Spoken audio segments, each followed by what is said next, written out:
સુરેન્દ્રનગર જિલ્લામાં પાક સર્વેમાં ગોલમાલ કર્યો છે ને આક્ષેપ સાથે ખેડૂત આગેવાનો અને ધરતીપુત્રોએ ખેતીવાડી કચેરીએ હલ્લાબોલ કર્યો। સુરેન્દ્રનગર જિલ્લામાં અતિવૃષ્ટિના કારણે ખેડૂતોના ખેતરમાં થયેલ નુકસાન અંગે પાક નુકસાનની સહાય આપવા સરકાર દ્વારા તાજેતરમાં સર્વે કરવામાં આવ્યો હતો, પરંતુ આ સર્વેમાં ગોલમાલ થયો હોવાના આક્ષેપો સાથે સુરેન્દ્રનગર જિલ્લા ખેતીવાડી અધિકારીની કચેરી ખાતે ખેડૂતોએ સહાયના નામે ચેકના ફોટા સાથે વિરોધ નોંધાવ્યો હતો।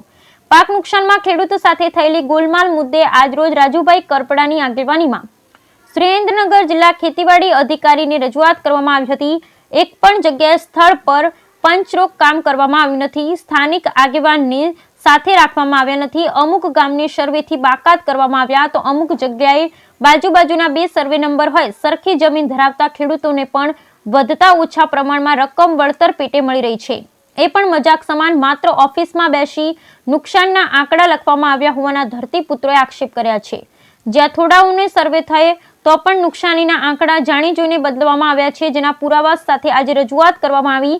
સાથે જે ખેડૂતોને મજાક સમાન વળતર મળેલ હતું એ ખેડૂતોને કૃષિ મંત્રીના ખાતામાં આ રકમ પરત આપવા માટે ચેક પણ જિલ્લા ખેતીવાડી અધિકારીને આપ્યા હતા। આ તકે સરપંચ સહિત બહોળી સંખ્યામાં ખેડૂતો અને સરપંચો ઉપસ્થિત રહ્યા હતા। કઈ રીતે વિરોધ કર્યો?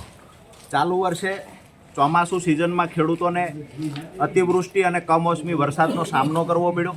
જુલાઈ મહિનાના વરસાદે ખેડૂતોને નુકસાન પહોંચાડ્યું। ઓગસ્ટ મહિનાનો અતિભારે વરસાદ પડ્યો, જેના કારણે બી ખેડૂતોને નુકસાન પહોંચ્યું છે। જે રડ્યો ખેડો થોડોક પણ પાક બચેલો હતો એ સપ્ટેમ્બર મહિનાના કમોસમી વરસાદે ખેડૂતોના પાકને સદંતર નિષ્ફળ બનાવ્યો। આ સમયે રાજ્ય સરકાર દ્વારા ઓગસ્ટ મહિનામાં અને જુલાઈ મહિનામાં જે નુકસાન થયેલું એ માટે એક રાહત પેકેજની જાહેરાત કરવામાં આવી, સર્વેનું એક તરકટ કરવામાં આવેલું। હવે જે ગામડાઓમાં સર્વે થયો છે ત્યાં ખરેખર સરપંચ અને તલાટીને સાથે રાખવાના હતા। કોઈ પણ ગામમાં સ્થળ પર પંચરોજ કામ કરવામાં નથી આવ્યું, ઓફિસમાં બેસીને સર્વેના આંકડા લખવામાં આવ્યા છે। પાક નુકસાન જે ખરેખર સાચું હતું એને છુપાવી અને નિયમો નેવે મૂકી ક્ષેત્રફળ જાણી જોઈને ઓછું લખવામાં આવ્યું છે।